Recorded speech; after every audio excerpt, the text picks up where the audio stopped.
Olá, compatriotas, tudo bem com vocês? Compatriotas, ai, desculpa, gente, peguei uma virose, já começa o vídeo tossindo assim, não é Covid não, mas eu peguei um andaço aí, fiquei malzinha por 2 dias. Compatriotas, vocês já notaram que o Brasil é o país do extraordinário? Que anedoticamente acontece uma história, uma história extraordinária, que o povo fica inebriado pelaquela história, que o povo fica absorto, que o povo fica delirante naquela história, aquilo vai rendendo dias, vai pra Domingo Espetacular, vai para Fantástico, vira entrevista, sei lá, da Antonelli, vai pro Não Minta Pra Mim, sabe? Vai crescendo, e aquilo vai ficando cada vez maior e as pessoas falando sobre aquilo, principalmente no mundo da internet. A última história extraordinária que nós tivemos aqui no Brasil, e está ainda correndo os capítulos dessa história extraordinária, é do mendigo, do cidadão em situação de rua, que foi abordado por uma mulher classe média, uma mulher bonita, uma mulher com um corpo escultural, esposa de um homem também.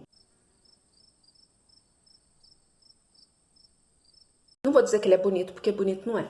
Mas assim, um homem escultural, um homem com um corpo, assim, aquele corpo de revista, malhado, um personal. Uma família, aí me parece que eles são evangélicos, porque ela estava fazendo algum tipo de obra, e abordou um mendigo e chamou o mendigo para namorar. E essa história, ela foi crescendo, ela foi tomando um contorno, e o seu paroxismo foi a narrativa do próprio morador de rua contando como a coisa aconteceu. E foi para fechar com chave de ouro, se é que nós podemos dizer que foi o epílogo desta história, porque acredito que vai ter aí mais capítulos. E uma oratória, assim, de causar inveja. E eu não estou falando isso, gente, no sentido de um cidadão em situação de rua, ele não é da rua, né? Como o próprio falou numa entrevista, ele não é da rua, ele está naquela situação de rua. Eu não estou dizendo que um morador de rua, em situação, naquela condição, ele não seja capaz de se expressar de forma coerente, de forma lúcida, utilizar bem as palavras, construir bem as frases. Não vou dizer para você que isso é extraordinário porque o mendigo está falando bem o português, está sabendo se expressar com clareza. Só que a gente tem que aqui ter o pé no chão. A grande maioria, infelizmente, não só acaba se distanciando da realidade, como também não tem acesso a estudos, não tem por uma questão da própria situação que vive. Muitos que já estão muito tempo na rua sofrem de esquizofrenia. Aliás, a esquizofrenia é um diagnóstico aí de moradores de rua muito recorrente, porque a situação é tão difícil. Morar na rua não é essa coisa maravilhosa que muitos pintam por aí. Muitos, né, resolvem morar na rua porque na rua eles têm a liberdade, na rua eles podem fazer o que bem entendem da vida. Eu não acredito que seja por aí não, tá? Eu acho que as pessoas vão pra rua porque já tem uma situação difícil acontecendo dentro de casa, ou porque perderam realmente o seu lar, porque não tem condições de pagar um aluguel, não tem condições de se manter, ou porque já estão numa condição mental, ou um vício, ou são adictos em drogas, ou são alcoólatras. A grande maioria está na rua por conta disso. Mas digamos que 5% aí conserva uma lucidez e saiba sim se expressar de forma clara. Então, não vou nem destacar que esse seja o extraordinário desta história. O extraordinário dessa história é que o tal mendigo, ele narra a história, porque para mim isso é uma história, de uma forma assim tão montada. Bom, eu sou escritora romancista, já escrevi 2 livros, um eu publiquei, o outro eu estou para publicar um dia, se Deus quiser. E gosto de escrever contos, enfim, gosto de escrever. A forma como o mendigo ele coloca ali, como ele foi abordado, tudo que aconteceu envolvendo o episódio, parece realmente um conto, algo que foi escrito. Foi escrito um conto erótico, um conto extraordinariamente forçado, porque até para um conto aquilo é um tanto quanto forçado, e erótico. Todas as nuances, os detalhes, é muito minucioso os detalhes. É algo assim que é muito difícil de uma pessoa lembrar mesmo, a não ser que ela esteja construindo uma narrativa. Então, para mim, aquela narrativa do mendigo é uma construção. Ela salta de um papel, ela solta de um roteiro e ali acaba se tornando algo que de repente pareça um depoimento. Eu não vejo aquilo como um depoimento, tá? Não vejo mesmo. A própria moça também em questão, a envolvida, ela fala de uma forma muito detalhista para quem supostamente estaria no estado de surto, porque só olhando para aquela pessoa, para uma mulher daquela e tentando interpretar a sua atitude de abordar um mendigo. E antes que alguém venha aqui e fale, você está dizendo que o mendigo não é digno de amor, não é digno de prazer. Gente, um mendigo geralmente está numa situação assim, né? Que a grande maioria das mulheres jamais iria chamar um mendigo para o sexo casual, né? Cá para nós. Pelo menos sem um banho, sem uma medida de higiene prévia básica. Para a gente poder interpretar a abordagem dela e o ato somente se essa mulher estivesse num surto psicótico. Mas acontece que uma pessoa em surto psicótico, ela não se lembra de detalhes. E ela se lembra com riqueza os detalhes. Calma aí que vocês já vão entender por que eu tô falando isso. Há contradições também entre o que o mendigo fala do carro, a cor do carro, mas isso pode ser pelo monocromatismo da câmera. Brechas ali, ele diz que ele não sentou em momento algum na guia e o homem aparece sentado. Tem várias contradições, várias aberturas que apareceu um áudio dizendo que a moça transava com regularidade com aquele senhor e que quando dava o surto nela, ela saía e procurava mendigos para o sexo casual, e inclusive a ele também. E não é só extraordinária per se. Ela é extraordinária no sentido que as pessoas vão falando cada vez mais. Eu estou aqui falando para vocês essa história.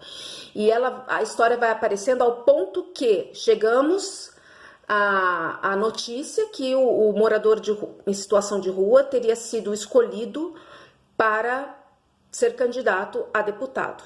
Primeiro que, independente dele ter uma boa retórica ou não, ele está narrando uma relação sexual que ele teve, um encontro erótico que ele teve com uma mulher. Independente dele ser um Dom Juan, um poeta, Pablo Neruda do século XXI em situação de rua, isso não dá a ele a capacidade, enfim, é um cargo público, é um cargo que requer um mínimo de entendimento da política, entendimento dos poderes, entendimento do país, da história do país, do povo. E não me parece que seja o caso do Dom Juan. Tem um tato muito grande com as mulheres, mas isso não significa que seja um critério para ser um deputado federal, certo? Ou um deputado estadual. Com certeza vai parar no Big Brother ano que vem, no BBB e enfim, né? Deus o ajude se ele realmente for um morador de rua.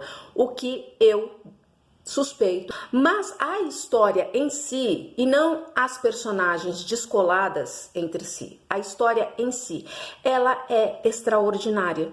E a forma como ela cresce, como ela recrudesce e como ela se retroalimenta e como vai parar aqui, ali, me parece algo plantado, sabe? Algo que foi feito tipo a la João Kleber. Aliás, tem muito de João Kleber nessa história. Vocês lembram lá do programa do João Kleber? Do programa lá de fidelidade, aquelas coisas horrorosas que o João Kleber passava em seu programa, os quadros lá do seu programa. E eu não duvido muito que logo chegue à tona que essa mulher já participou de um quadro do João Kleber, daquela discussão em família lá, esqueci o nome, desses programas populares de SBT, da tarde, aquelas coisas horrorosas, Ratinho e etc. E por que isso? Por que será que nós somos enfeitiçados por esse tipo de história que envolve traição. Tem um corno, tem uma gostosa, tem um mendigo, tem um mendigo que é totalmente exótico, né? Um mendigo diferente, um mendigo assim que fala muito bem, um Dom Juan, um poeta, narrando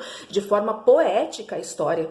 Até mesmo se eu fosse narrar uma história dessa, acho que eu não teria tanta destreza e tanta fluidez para poder narrar da forma como ele narrou. Né? No caso, se fosse um encontro meu com, sei lá, um homem lindo, maravilhoso, o homem dos meus sonhos. Eu acho que eu não conseguiria desenvolver de uma forma assim espontânea, a menos que eu estudasse, que eu escrevesse primeiro e aí sim eu viesse falar a respeito da história. O que me faz parecer tudo isso extraordinário e sintético, superficial? Por que o brasileiro é enfeitiçado com esse tipo de histórias, de notícias anedóticas, assim, que ganham uma proporção tão grande e todo mundo está falando sobre isso? Eu acho não, eu tenho quase certeza que isso faz parte da guerra psicológica. É uma forma de dar uma anestesiada na cabeça das pessoas. Nós estamos vivendo um momento muito complicado. Nós estamos vendo uma inflação, e é uma inflação que nós estamos sentindo na pele. São produtos assim da cesta básica, produtos que são indispensáveis para o brasileiro. O salário já não acompanha mais, nunca acompanhou, mas dessa vez parece que realmente está se dissolvendo, está se deteriorando o poder de compra do brasileiro. Tem tantas outras coisas, sei lá, acontecendo, tipo, nós estamos nas portas das eleições que são muito importantes, eleições nacionais. Você tem o conflito lá fora que acaba respingando aqui na gente. A gente está no ínterim de uma pandemia ainda e quarta dose né? Não vou falar, senão é perigoso esse vídeo ser derrubado. Uma quarta dose, assim, que as pessoas, sabe, as pessoas não estão entendendo muito. Mas peraí, de novo, mas peraí, de novo. Parece que é um feitiço que lançam nas pessoas para as pessoas não terem capacidade de visualizar a realidade e questioná-la. Será que nós realmente vivemos numa sociedade que tem acesso à informação? Porque as pessoas falam assim, lá na Rússia, os russos, eles não têm acesso à informação verdadeira. O Putin não deixa os russos saberem o que está acontecendo. O Putin não permite que a imprensa divulgue realmente os fatos, etc e tal. Mas, gente, será que aqui no Brasil ou no Ocidente, porque eu tô falando do Brasil, mas tem histórias extraordinárias. Bom, eu sou obrigada a fazer uma pausa agora para falar que extraordinário mesmo foi a CNN e o seu porta-aviões chinês que sobrevoou os arredores de Taiwan. Mas assim, vamos trazer aqui pra gente, aqui, nossas questões domésticas. Será que nós temos acesso a uma informação que pode ser aí considerada crível? Será que nós, pior do que se realmente lá na Rússia, eu não sei, tá? Tô aqui hipoteticamente. Se o Putin, ele peneira, se ele filtra a informação para chegar aos russos, será que aqui também não acontece a mesma coisa, só que de uma outra forma?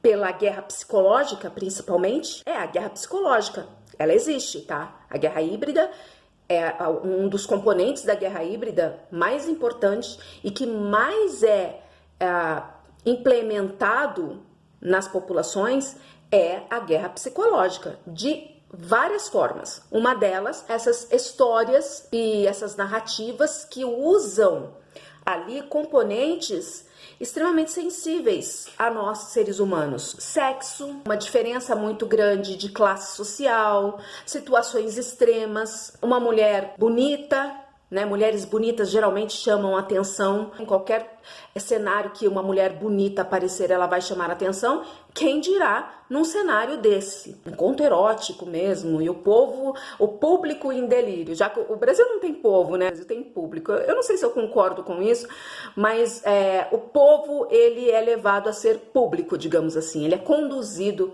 a ser o público, a não se posicionar como povo, de fato. E assim, gente, eu fico pensando, isso sem contar toda a manipulação da imprensa sobre os acontecimentos. Aí nós estamos falando de algo marginal, que é algo que está às margens dos acontecimentos e que brota por conta da internet, por conta da informação rápida, dos vazamentos, etc e tal, e de N canais que vão ali mastigando o assunto e vão ali, aquilo vai crescendo, crescendo, vai fermentando.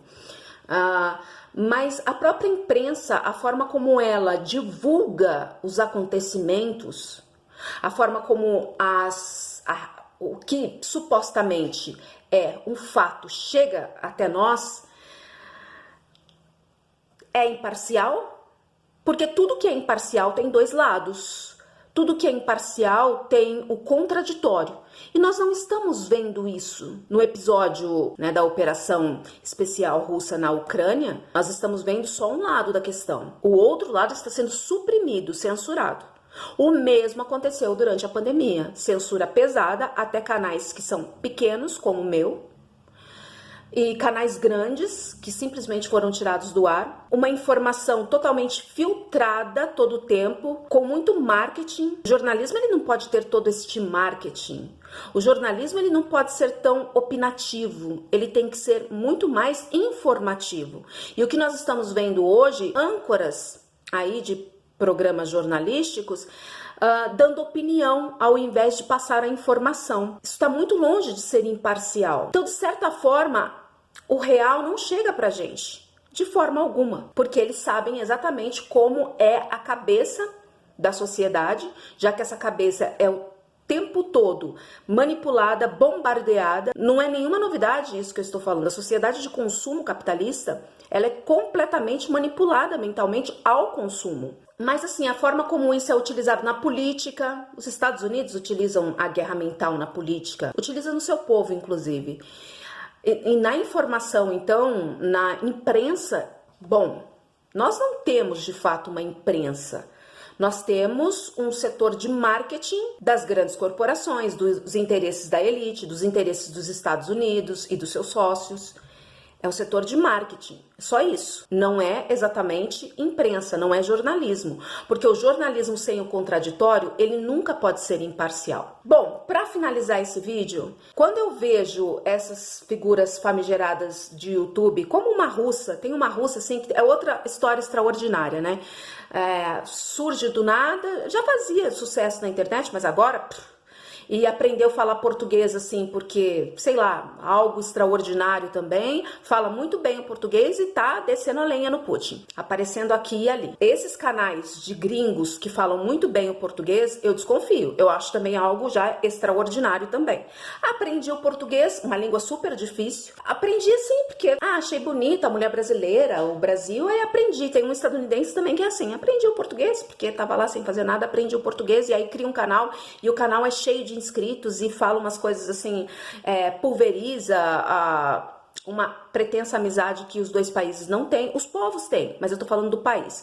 O país não tem essa amizade. Os Estados Unidos não tem amizade com nenhum outro país, a não ser com o seu clubinho lá, do seu consórcio. Mas principalmente abaixo do Rio Grande, os Estados Unidos não tem amizade, não tem respeito nenhum. E dissemina o estilo de vida estadunidense, sua cultura, sua ideologia. Também tem canais de franceses. Alguns canais a gente até entende, porque a pessoa, né, trabalhou no Brasil, então tem uma russa que inclusive casou com um brasileiro, trabalha no Brasil, então fala muito bem o português, você entende o porquê. E ela não, até então não estava descendo a lenha no Putin, né? Agora essa outra russa, não vou falar o nome porque não quero processo, tá descendo o rei no Putin. E a gente sabe que os russos pelo mundo afora estão sendo pressionados a fazer declaração pública de rechaço ao Vladimir Putin. Então, assim, a gente sabe que tem uma pressão contra os russos para um posicionamento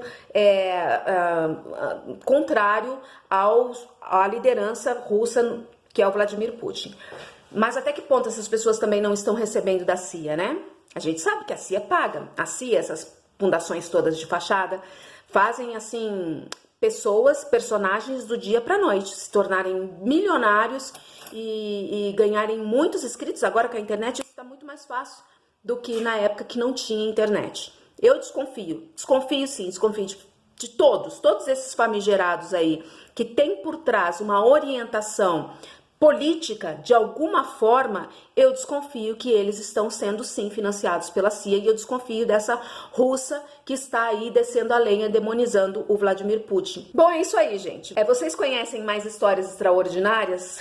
Histórias extraordinárias do Brasil. Tipo assim, sei lá, ET de Varginha, algumas coisas, histórias extraordinárias aí na sua cidade? Contem, porque isso parece algo assim plantado, né? Bom, gente, gostou desse canal? Inscreva-se, compartilhe, ajuda esse canal a crescer. Esse canal é totalmente independente, não é monetizado pelo YouTube. Eu peço contribuições a vocês para que eu tenha fidelidade e lastro com a demanda que vocês trazem para mim. Eu vou deixar o Pix no comentário fixado. Não se esqueçam de contribuir com esse canal, é muito importante, e de compartilhar, e de se inscrever, e tudo isso, e vamos transformar esse canal em algo extraordinário. Fui!